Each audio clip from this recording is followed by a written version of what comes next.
you and welcome to this video where I will help you out how to delete your contacts from your Google account. And this is very important because if you add too many contacts or don't want your private contacts in your Google account, then you can remove it on this way.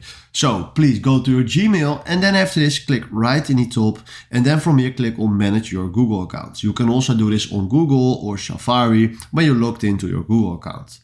Then go to people and sharing. And then right here, if you can see, I added 955 contacts. I want to remove this. So what we need to do now is click on those contacts. Then he will load the context.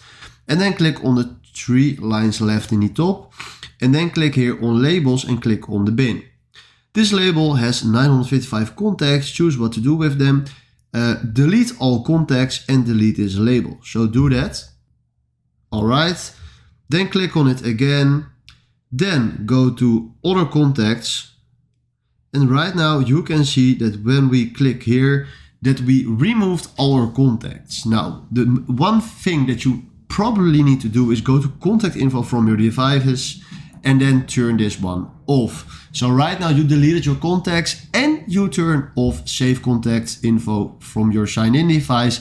So right now if we go back, you see if we click on contacts, that we only have our email contacts. So this is exactly what we wanted. So if you found this video helpful, please consider subscribing and give this video a like. And then for now, thanks for watching.